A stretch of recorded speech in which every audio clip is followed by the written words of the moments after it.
Gordon Ramsay has exploded on Hell's Kitchen countless times, but some meltdowns were so intense, so chaotic, and so unhinged that even the chefs froze. These are the moments he truly lost control. Hell's Kitchen is pressure, fire, and perfection. One mistake can ruin an entire night, and when things fall apart, Gordon Ramsay unleashes a level of fury that becomes unforgettable television. Today, we're diving into the wildest times he completely snapped on the show. It always begins the same way: a kitchen full of ambition, a brigade trying to impress, and Ramsay watching every move with surgical intensity. But whenever the smallest crack appears, chaos spreads quickly. And on some nights, that crack turns into a full structural collapse, one so catastrophic that Ramsay's temper goes from simmering to volcanic. Take the night Sarah completely derailed her entire team. She walked into service on the meat station, responsible for dishes that are the backbone of Hell's Kitchen: the lamb and the Wellington. They're iconic. They're expected to be perfect, and every contestant knows the pressure they carry. But Sarah's night unraveled instantly. The Wellingtons came out raw. The lamb came out overcooked, and instead of adjusting, she kept slicing into the meat again and again, exposing bigger and bigger failures. The team stopped trusting her. Service slowed to a crawl, and Ramsay's frustration reached the point where he couldn't salvage the kitchen's momentum. He tasted the food, saw 8 tables still waiting, and finally shut the entire operation down. One chef's meltdown had triggered the collapse of an entire service. And if there's anything that sends Ramsay into pure fury, it's seeing one weak link pull down a whole brigade.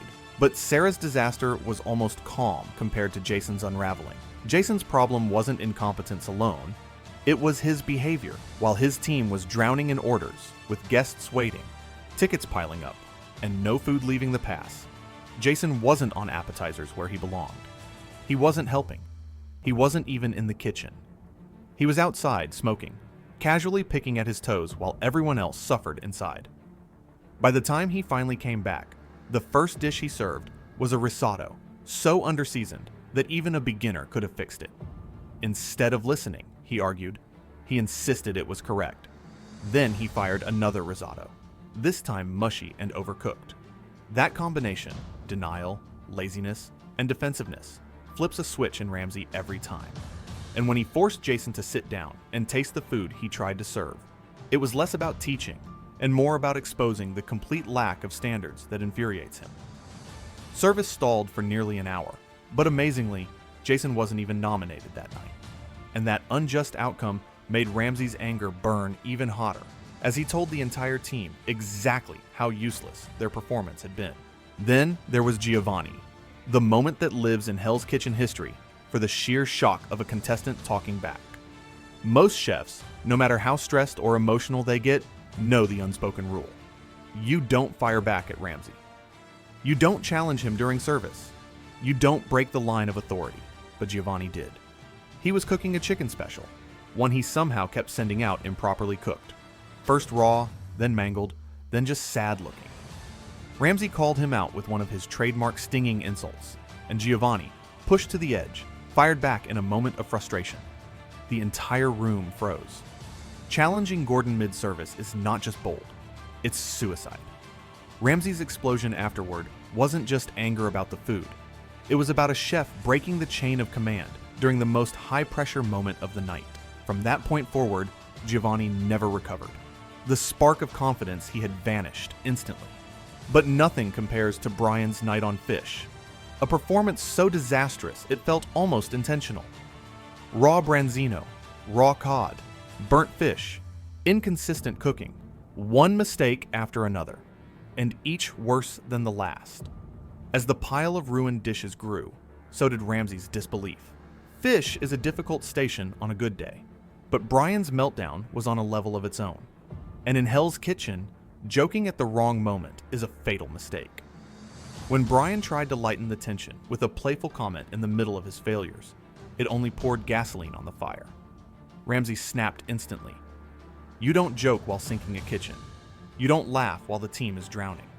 And in one swift moment, Brian was kicked out mid-service. Sent upstairs. Done for the night.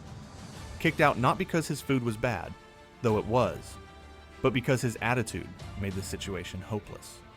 Hell's Kitchen doesn't only punish failure. it punishes disrespect. And then there's Tavon, the self-proclaimed celebrity chef, whose confidence was sky high, but whose cooking crashed on impact. From the moment he walked in, he presented himself as a big deal. Executive chef this, celebrity chef that. But the second he touched the line, it became clear he was nowhere near the level he claimed. His pigeon appetizer was so raw that Ramsay joked it could still take flight. Moments later, frozen scallops traced directly back to him sent the kitchen spiraling. And the biggest mistake of all? Laughing. He laughed in the middle of his own meltdown, right in Ramsay's face, while guests waited and the team fell apart. That laugh sealed his fate. Ramsay threw him out immediately and later delivered one of his most devastating lines, telling Tavon that his performance barely qualified him as a dishwasher on a bad day. It was brutal, but it was the exact kind of arrogance meets incompetence moment that triggers Ramsay's most explosive reactions. But it's not just the specific failures.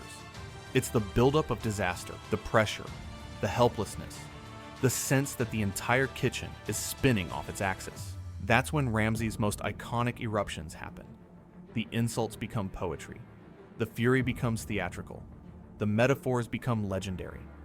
Food that looks like it was chewed by a dog. Dishes compared to Gandhi's flip-flop. Meat so raw it's still breathing.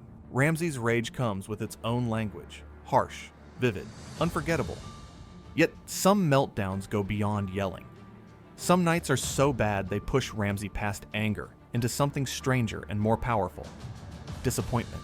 Those are the nights where he sits down in the corner, head in his hands, wondering what crime he committed to deserve the team he has. Those are the nights where both kitchens send raw fish, burnt meat, undercooked chicken, and forgot to defrost potatoes until he simply walks out. No screaming, no throwing dishes, just a man defeated, leaving the chefs to stare at each other in silent horror. When Ramsay walks out, it's worse than being yelled at. It's the moment the contestants realize they've let down, not just him, but the entire standard of the competition. And those moments, as rare as they are, show how deeply he cares about the craft. The meltdowns aren't random anger. They're explosions born from watching people destroy dishes he knows they're capable of doing right. They're reactions to laziness, arrogance, excuses, and wasted potential. They're the boiling point of a man who demands excellence in a place where excellence is the only acceptable outcome. These were some of the wildest moments when Gordon Ramsay completely lost control on Hell's Kitchen, leaving contestants stunned and viewers speechless. Which meltdown do you remember the most? Drop your pick in the comments. And if you enjoyed this deep dive, make sure to like, subscribe, and stay tuned. Because in Hell's Kitchen, disaster is always right around the corner.